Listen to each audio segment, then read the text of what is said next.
The first floor of the tower has some pretty nonsensical difficulty shifts across 4 platformer levels, which were detrimental to the enjoyability of beating them. Starting at the beginning, the tower's first level, creatively named The Tower, gets an automatic boost of difficulty on account of it being everyone's first experience with platformer mode's weird new physics. Since the player is trying to learn the character's controls, acceleration, and abilities, any challenge in the level becomes more difficult to get past. Fortunately, the tower is generally easy to get through, even for a first timer, but there are a couple of hurdles, those being the gears and the crates. In addition to falling out from under the character, the crates are very narrow, making them difficult not to over or undershoot for a player who doesn't quite know how big their jumps are or how far the momentum will carry them after letting go of the run button. The gears at the end of the tower require timed jumps to safely cross between, but it can be easy to assume that rushing will work when one has not mastered the platformer physics, causing them to crash here more than expected. It was quite an oversight on RobTop's part to place such challenging gimmicks in the first level. What's even worse is that half of the sewers has no challenge whatsoever, which brings me to a major issue for the difficulty balancing in particular, the fire in the hole part. So this part is pretty hard. I'd say it's one of 2 segments in the whole tower that are around demon difficulty. A challenge such as this requires some sort of build-up or preparation, but instead there was a decline of difficulty from the tower to the sewers, and then fire in the hole was sprung on us all of a sudden. A good way to fix this problem would have been to move trickier gimmicks such as the gears and crates out of level 1 and into level 2. To replace them, perhaps the tower could use the easier to grasp moving platforms. Even better, with gears and crates being used in the sewers, they could be used in much more technically difficult ways as build-up to fire in the hole.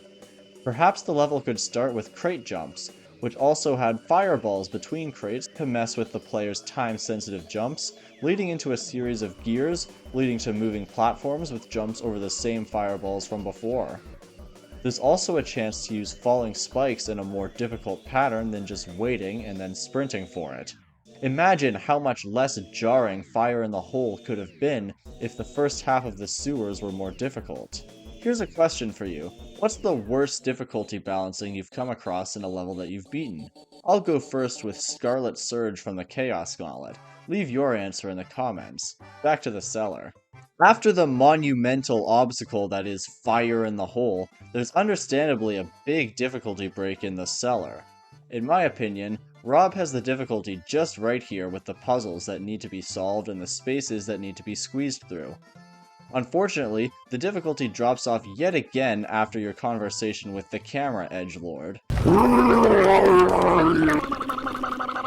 The cellar gets unnecessarily easy after this point.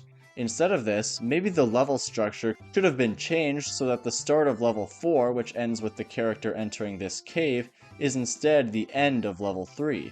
At the very least, it would mean that the back half of the cellar features this tricky boulder part. More buffs than that are needed, but it's a start. And now, the Secret Hollow. Aside from the boulders, the beginning up until the part where the character is thrown into a cage is very easy. Too easy, knowing what comes up later in the level. Up next is the treadmill gimmick, which could have been better difficulty balancing wise if the first one were the second one, and the second one were some crazy pattern that had to be executed perfectly to make it through. Then there's the ball part.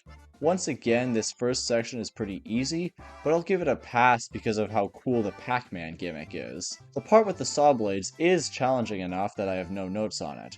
But then we get into the confrontation with the Cursed Thorn. Do I need to explain how much of a difficulty spike this is? No? Okay. Yeah, this is pretty bad.